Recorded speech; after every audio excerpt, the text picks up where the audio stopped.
তো বন্ধুরা চলে এসেছি, সেল সেল সেল মাসুম ভাই দিচ্ছে ধামাকা অফার সেল। ভাই কত ডাউন পেমেন্ট বলো না, দাম বলো দাদা। শালটা বলে দাও।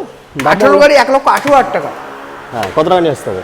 এটা নিয়ে আসো দাদা 45। হ্যাঁ 45 নিয়ে আসো। হ্যাঁ 19 গাড়ি 1,38,000 টাকা। কত টাকা নিয়ে আসতে হবে? কত নিয়ে আসতে হবে? 45। আচ্ছা, এটা তো সেল ধামাকা সেল, এইটা হয়ে গেল সেল ঢালাইডিং এর সাথে পাবে দাদা। কত টাকা নিয়ে আসতে হবে? আচ্ছা দাদা আমি বলে দিই, দাদাদের টাইমটা ওয়েস্ট করবো না, তার জন্য আমি ঢালাইডিংটা লাগিয়ে রেখে লাগিয়ে দেবো। আচ্ছা, এটা কত টাকা নিয়ে আসতে হবে এটার জন্য? এটার জন্য 70-75 আমি যখন ঢালাইডিং রাখবো তখন একটা ভিডিও করে রাখবো। আচ্ছা, এটা দাদা 1,49,000 টাকা দিলাম। 1,49,000। আচ্ছা চলো 1,48,000 করে দিলাম। 1,48,000 করে দিলাম। 2020 শেষের গাড়ি। 50-55 ডাউন পেমেন্ট। এটা বিক্রি হয়ে গেছে, এটা সোল্ড হয়ে গেছে। এটা 1,44,000 টাকা দিয়ে দিলাম। এটাও দাদা 55-60 ডাউন পেমেন্ট। এটা 1,65,000 টাকা 21 গাড়ি। এটা 70-75 ডাউন পেমেন্ট। এটা 1,88,000 টাকা 23 গাড়ি। 90-95 ডাউন পেমেন্ট।